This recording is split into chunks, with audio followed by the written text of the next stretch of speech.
Olá, tudo bem com você? Então, como você sabe, eu sou Luciana Soares e esse é o quadro Mostra Sua Arte. Nós estamos fazendo uma série sobre ópera e na semana passada eu comecei esse passeio, essa expedição por Turandot. E hoje você terá Don Giovanni. É uma peça que toda a parte de área, de canto, foi escrita por Mozart e será fabulosa também essa nova expedição. Então já vamos somar uma segunda ópera à nossa série. Sem mais delongas, porque é belíssimo, está muito bacana e eu espero realmente que você esteja aprendendo cada momento, cada movimento que uma ópera tem, para que quando realmente formos à ópera, possamos aproveitá-la o máximo possível. Então hoje encerro essa fala desejando uma sexta-feira incrível para todos vocês e aproveitem agora Don Giovanni. Olá, como você está? Eu queria muito saber como foi a sua recepção e o que você sentiu em estar com Turandot. No início eu conto uma história, né? A menina de Nova Iguaçu sou eu, né?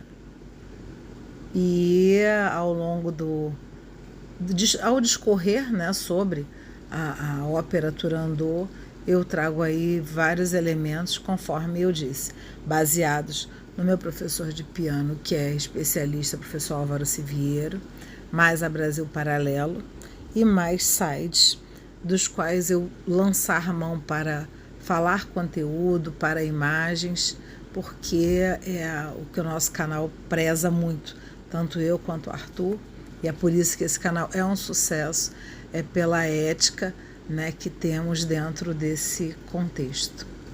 E dando continuidade, né, à série de ópera, nós vamos trabalhar agora com um personagem constituído por Wolfgang Amadeus Mozart.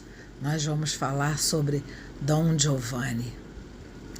Don Giovanni, ele é um trágico sedutor que tem um trágico destino, impenitente. Então o nome da ópera é Don Giovanni. E, óbvio, Mozart é o compositor. E o libretista, né, tendo em vista que estudamos o que é o libreto em Turandot, que é o livro que contém todo o contexto da ópera, ali descrito sem uma vírgula a menos sequer do que nós vamos ver. O libretista de Don Giovanni foi Lorenzo da Ponte. A estreia de Don Giovanni foi no Teatro Nacional em Praga, em 29 de outubro de 1787. Um dos grandes intérpretes do papel foi Jean-Baptiste Faure e Victor Maurel. Então, depois eu vou colocar nos comentários alguns links para a ópera, né? Tem com legendas em inglês, em português e até mesmo sem legenda. Então vou falar de uma forma muito breve, né, quem são os personagens. Tem o comendador, que é um senhor baixinho, a Dona Ana, que é sua filha, Dom Otávio, que é o noivo de Dona Ana, Don Giovanni, que é um jovem nobre, Leporello, que é o criado de Don Giovanni, e Dona Elvira, que é uma dama de Burgos, assim como Zerlina, a camponesa, e Mazeto, o noivo de Zerlina. Então, a combinação entre o cômico e o sério, e a velocidade da ação dramática e musical, a qualidade de sua música, com a força dos personagens, tudo isso contribuiu muito para tornar Don Giovanni uma das óperas mais populares do repertório operístico e uma das mais louvadas.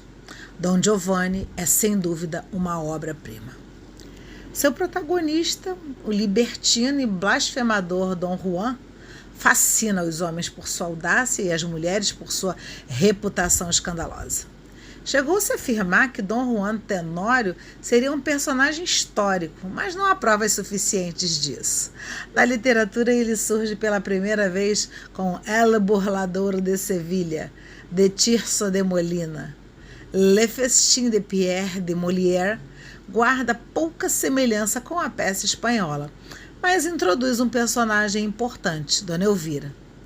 De Libertine de Chaudel surge na Inglaterra em 1676, quando a história do famoso conquistador já era conhecida na Espanha, na Itália e na França. Em 1736, Goldoni escreveu os versos Don Giovanni Tenório Ossia il Dissoluto, mas somente em 1787 seria publicada a mais importante das fontes. Em 1736, Goldoni escreveu em versos Don Giovanni Tenório Ossia il Dissoluto, mas somente em 1787 seria publicada a mais importante das fontes do libreto e da ponte, o libreto de Bertacci musicado por Giuseppe Gazzaniga. Da Ponte teria proposto o tema que se valeu generosamente do libreto de Bertacci, embora o seu próprio seja um dos melhores que produziu. São muitas as histórias sobre a noite de estreia, embora poucas se fundamentem em relatos fidedignos. Da abertura, por exemplo, disse que foi composta na véspera. Mozart passava uma noite agradável com amigos quando um deles comenta: amanhã teremos a estreia de Don Giovanni e você sequer compôs a abertura. Mozart tranca-se em seu quarto com penas, tinta e papel pautado. Começa a compor à meia-noite, com sua mulher ao lado para contar-lhe histórias toda vez que o sono pesa. Não mais de 3 horas teriam sido necessárias para que compusesse esta abertura, o que não é impossível. Como em Carmen, como em Turandot, Don Giovanni também é separado em atos, só que Don Giovanni ele tem 2 atos. Então, eu vou pegar e vou comentar, né, algo sobre o primeiro ato e o segundo ato. Então, assim, o primeiro ato começa com a área de Leporello. Como eu falei em Turandot, a área é a música, para ser mais específica, segundo o dicionário, é uma série de notas que constitui um canto, peça de música para uma só voz, para ficar, né, mais arrumado. Então agora nós já sabemos também, além de libreto, o que é uma área. E então, com a área de Leporello, envolto em sua capa e sentado em um jardim de uma casa sevilhana, que vamos descobrir depois ser a residência de Dona Ana, residência na qual Don Giovanni se introduziu secretamente à noite em uma de suas investidas amorosas. Leporello se queixa do destino, que fez dele, né, um criado de seu senhor, que é extremamente inquieto e perigoso.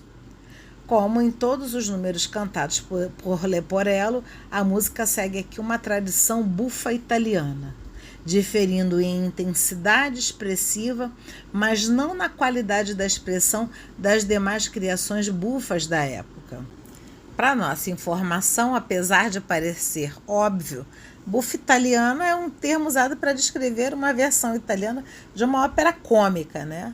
Outros de seus apelidos são drama bernesco, drama cômico, divertimento giocoso, comédia per musica, drama giocoso, comédia lírica. A sua origem está ligada a desenvolvimentos musicais e literários que ocorriam em Nápoles na primeira metade do século XVIII, de onde a sua popularidade se espalhou para Roma e para o norte da Itália. Então, mais uma informação para a nossa ópera. Retomando então, como em todos os números cantados por Leporello, a música segue aqui a tradição bufa italiana, diferindo em intensidade expressiva, mas não na qualidade da expressão das demais criações bufas da época. Don Giovanni precipita-se dentro da casa, perseguido por Dona Ana.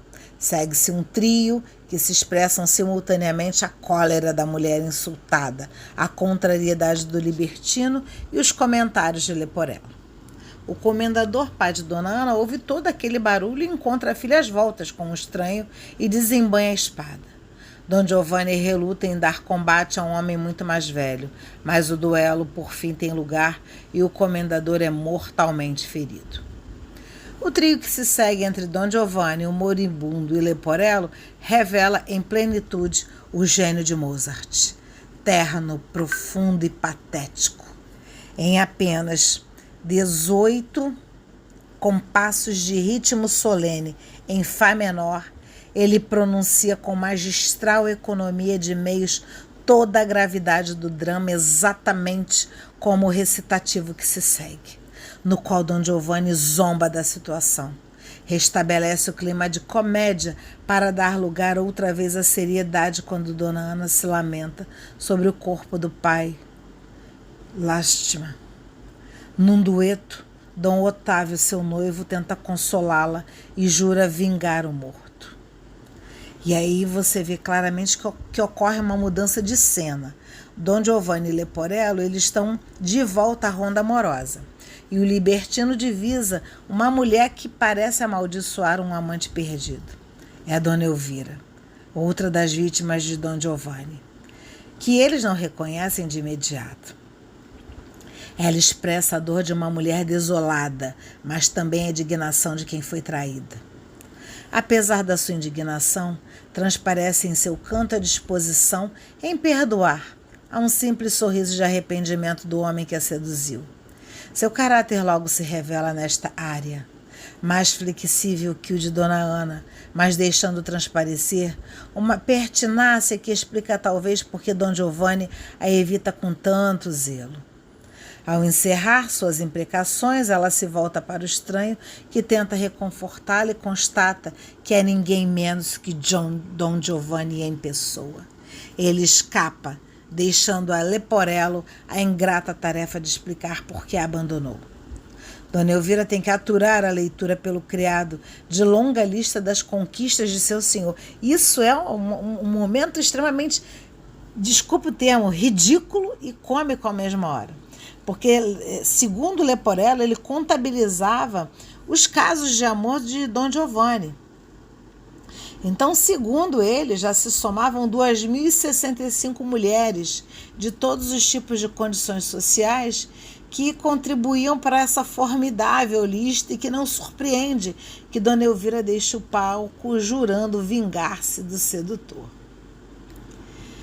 A sós com Dona Zerlina, que ele conhece lá no seu castelo, Don Giovanni canta com ela uma das joias mais belas, não só desta ópera, mas da ópera em geral, La Cidade en la Mano, que dá suficiente demonstração musical de que, embora o conquistador possa fracassar em cada uma das investidas amorosas que empreende no decorrer da ópera, sua reputação é plenamente justificada.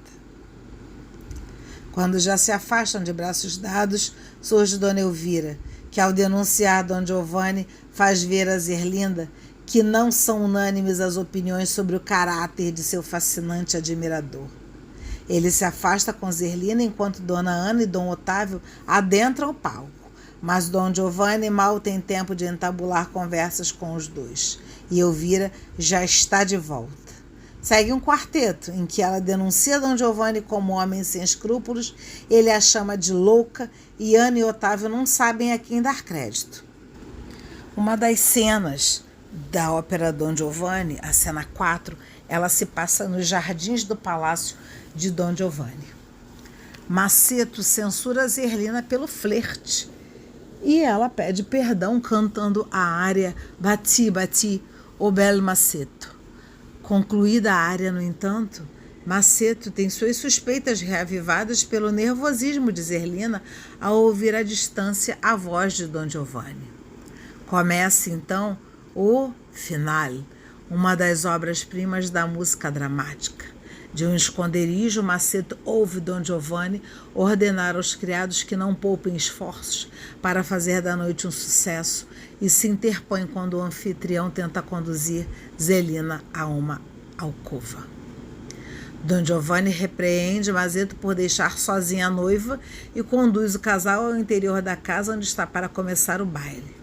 Mascarados chegam Elvira, Ana e Otávio. Leporello abre uma janela para deixar entrar o ar fresco da noite e ouvimos os violinos de uma pequena orquestra num gracioso minueto. Vendo os três mascarados, convida-os a entrar. Após alguma hesitação, eles aceitam e decidem levar até o fim sua empreitada.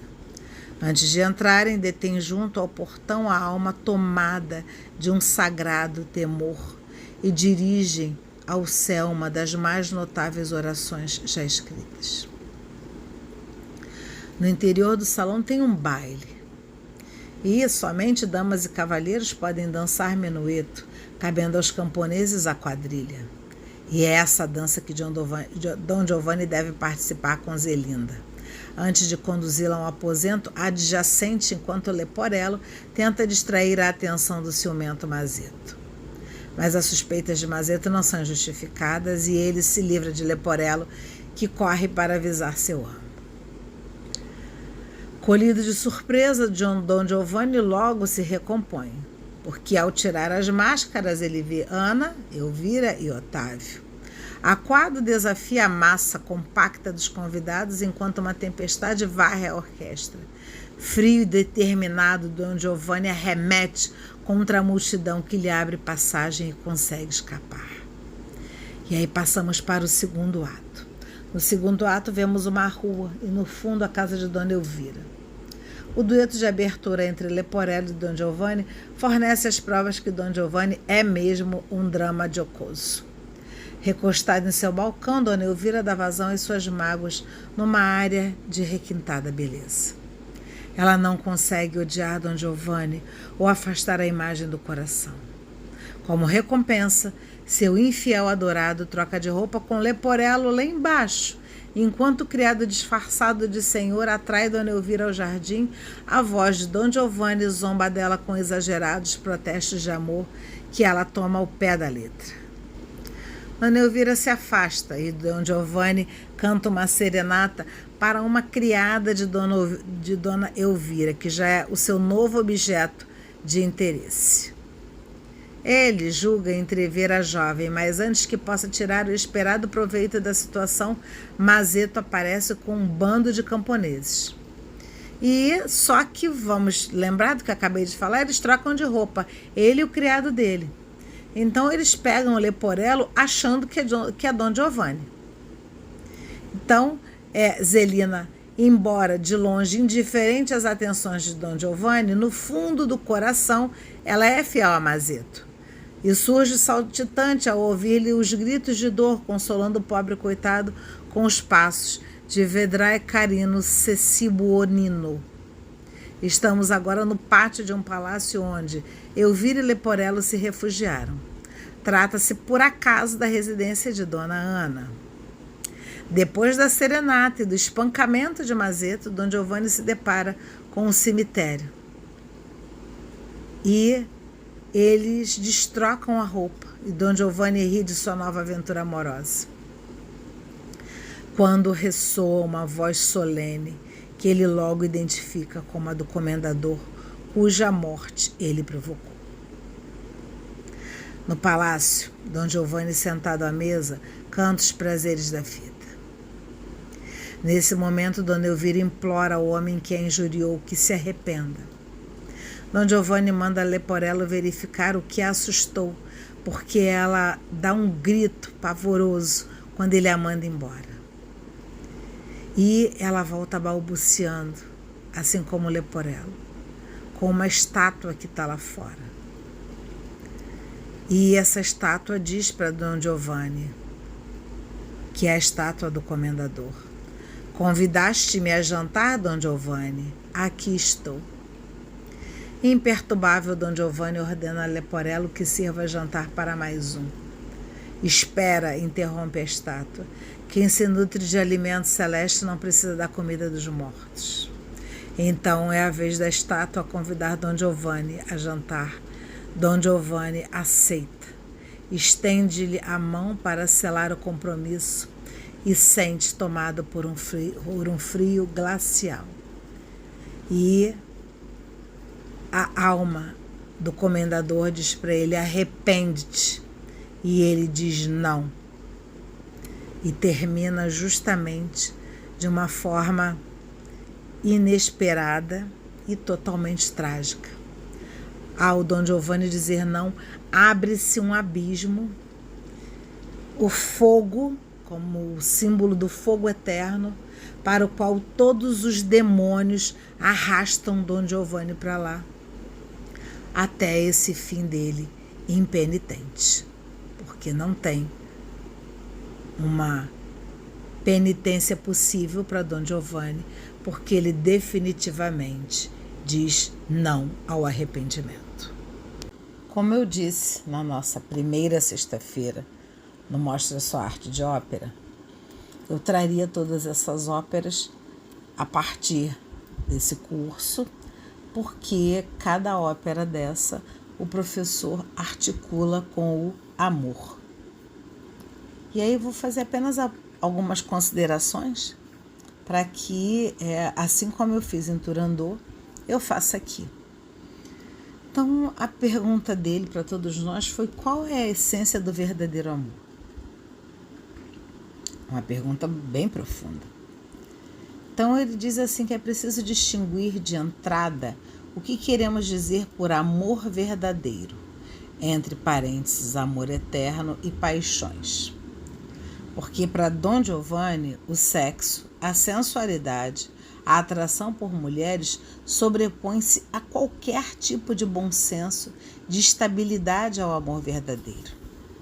Chama a atenção nesta ópera o fato de que Mozart coloca de uma maneira muito clara o aspecto da transcendência, de modo muito explícito, ao final do relato, Don Giovanni, que não se arrepende das suas atitudes, do mal que fez a tantas mulheres, e é levado ao fogo eterno literalmente na representação cenográfica. Em várias companhias de óperas, desde a Metropolitan de Nova York até a Wiener Staatsoper de Viena, todas reproduzem esse momento de condenação. Existe, portanto, neste relato, uma vertente religiosa que ajuda muito a cada um, para que cada um de nós entenda o que é amor verdadeiro. O próprio do amor é se dar às pessoas que estão ao nosso redor. É um reflexo de um amor muito mais completo, muito mais potente, do qual, pelo âmbito religioso, cada um de nós está destinado a desfrutar pela transcendência. E ele assevera: é o que essa ópera nos conta. Todo amor verdadeiro, seja qual for o amor, amor de amizade, amor de namoro, amor conjugal, amor de paternidade, amor de maternidade, tem como característica principal ser puro e desinteressado. Senão, não é amor. E aí ele traz aquela observação que eu trouxe na hora que eu falei sobre que na ópera tem um momento em que Leporello diz a Dona Elvira o número de pessoas que já passaram pelas mãos de Don Giovanni, né, de mulheres. E é assustador, porque ele começa a enumerar: na Espanha foram tantas, na França outras tantas. E assim surge o choro, a decepção e a raiva de quem foi literalmente usada no caso da Dona Elvira. Acontece o mesmo na vida de muitas pessoas. O choro e a decepção por um relacionamento em que não existia esse desinteresse, em que havia uma subversão. Este é o âmago da ópera. Don Giovanni é um mulherengo. A sensualidade que existe nesse personagem, uma sensualidade descontrolada, é também uma das causas principais da decadência da nossa sociedade, que se tornou consumista, hedonista, onde se busca o prazer do tipo que for, principalmente sexual, a todo custo, mesmo que isso provoque aviltamento do ser humano. O prazer sexual, quando separado do amor efetivo e afetivo, gera todos os tipos de fenômenos que nós vemos de autoerotismo de caráter não normal, não normais, embora possam ser comuns. E com isso nós vemos a ópera Don Giovanni mostrando um personagem quieto, uma alma completamente agitada, uma insatisfação contínua. E sim, alma, porque o caráter transcendente, como ele já comentou, né, aqui dentro do contexto, ao contar tudo isso para todos nós, desta ópera chega até um sentido religioso. Ela ganha uma transcendência. Fala-se de pena eterna junto com o espectro do comendador. Arrependa-se, pede o comendador. Arrependa-se. E Don Giovanni diz não. Don Giovanni é um homem que não quer reconhecer que erra, não quer reconhecer que errou, não quer olhar para os próprios erros. Um dos trechos, quando o enredo está finalizando e Don Giovanni vai ser condenado, é a parte da aparição do comendador e a justiça do fogo. E o conceito de misericórdia divina e de justiça divina são conceitos que são estudados e plasmados não somente nas verdades religiosas, por verdade de fé, mas por gerações e gerações, quando de filósofos e artistas e escritores, desde Michelangelo em seu juízo final na Capela Sistina, a Dante Alighieri em sua Divina Comédia, o dies irae chamado pelos autores e músicos, esse dia em que toda a verdade virá à tona, é que foi retratado magistralmente por tantos compositores.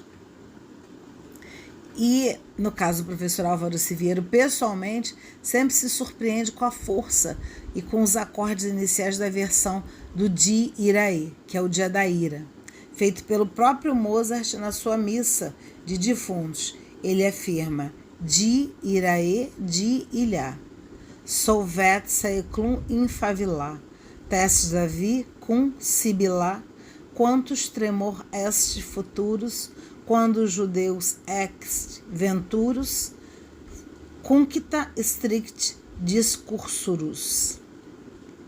Dia da ira, dia das cinzas, onde toda a história da humanidade vai ser reduzida a nada. Quanto temor quando o juiz vier para nos julgar estritamente e rigorosamente, onde a cada um será dada a sua recompensa. E Mozart se utiliza de Don Giovanni nesta realidade como uma abordagem transcendente e religiosa para mostrar a gravidade de um comportamento que não somente se desvirtuou, mas que reduziu ao amor por uma banal sexualização de uma relação que poderia ser maravilhosa, pura, desinteressada, de amor sólido verdadeiro. Diz um literato europeu: é tão pouco tempo de vida para amar. E é tão pouco e passa tão rápido. E ele vem concluindo dizendo assim que todo amor verdadeiro, seja qual for o amor de amizade, de namoro e conjugal, novamente ele traz aquela fala: se não é desinteressado, se não é puro, não é amor. E aí ele vem trazendo uma palavra também chamada sincera, que é a origem da palavra sincera. Então ele diz assim: uma pessoa sincera é aquela que não se camufla, é aquela que não esconde, é aquela que se conhece. E com uma pessoa assim, simples, descomplicada, verdadeira, como é fácil e agradável viver. E é justamente isso, todo o tempo ele faz essas conexões, né? Ele diz assim que é um instinto de autenticidade que todos nós temos. É interessante verificar que, por exemplo, a palavra simplicidade vem do latim sine plica duplicitatis. Plica é uma dobra, sine plica é sem dobra. Uma pessoa sine plica, simples, é uma pessoa transparente, que não camufla seus defeitos, como naquele caso que nós comentamos sobre as estátuas de mármore que eram cobertas de cera. Então, em algum momento nós temos dentro da ópera essas estátuas. E aí ele traz, quando existe uma unidade interior, quando se começa a se configurar em nós uma certa duplicidade, a pessoa também começa a se sentir desequilibrada, neurótico, ou melhor, esquizofrênico, pois esquizofrenia e dupla personalidade andam juntas de mão dada. andam juntas de mãos dadas. E aí ele vem trazendo, né, fazendo mais uma vez, quando a pessoa está lendo um texto, por exemplo, o sentimental, ele fica com o que é mais fácil, mais chamativo. A historinha, né, mas foge das ideias do fundo. Essa atitude se estende ao campo de autoconhecimento e tudo acaba funcionando na base da intuição. A intuição ajuda, mas seria no mínimo um risco subordinar as decisões sérias da vida a esse tipo de elemento, assim como o sentimentalismo. E, mais uma vez, ele traz que sirva todo esse estudo, toda essa leitura que estamos fazendo sobre as óperas, aprendendo as óperas e articulando com os nossos cotidianos e refletindo todo o nosso ser. Porque que na realidade o intuito é que sirva como um pontapé inicial para que depois a gente se aprofunde cada vez mais assistindo todas essas óperas, 1, 2, 3 vezes, quanto mais nós pudermos, porque cada vez que nós formos assisti-las, nós vamos fazer novas descobertas, maiores descobertas, descobertas fundamentalmente que transformem a nossa vida para melhor, com uma vida inclusive, com muito mais amor. Foi um prazer, mais uma vez, estar com vocês no Mostre a Sua Arte, em Don Giovanni de Mozart.